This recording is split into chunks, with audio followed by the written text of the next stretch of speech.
2 Chronicles chapter 13. Abijah began to rule over Judah. In the 18th year of Jeroboam's reign in Israel, he reigned in Jerusalem 3 years. His mother was Maacah, the daughter of Uriel from Gibeah. Then war broke out between Abijah and Jeroboam.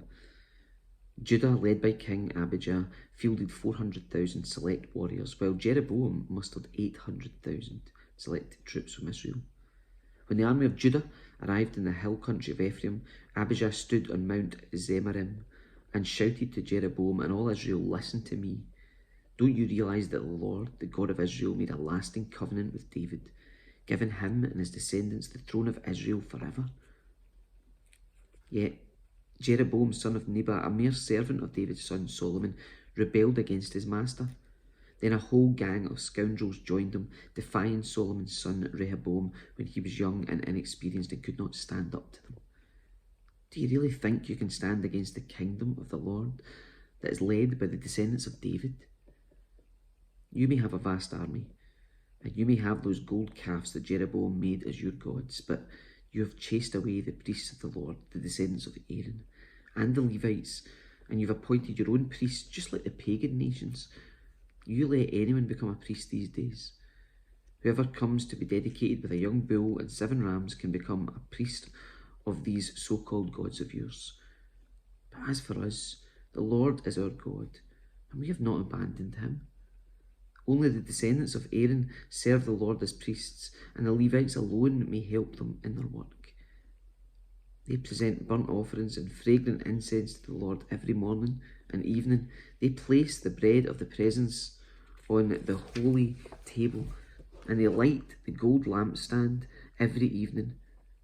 We're following the instruction of the Lord our God, but you have abandoned him.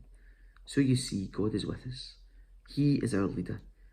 His priests blow their trumpets and lead us into battle against you. O people of Israel, do not fight against the Lord, the God of your ancestors, for you will not succeed." Meanwhile, Jeroboam had secretly sent part of his army around behind the men of Judah to ambush them. When Judah realized that they were being attacked from the rear and the front, they cried out to the Lord for help. Then the priests blew their trumpets, and the men of Judah began to shout.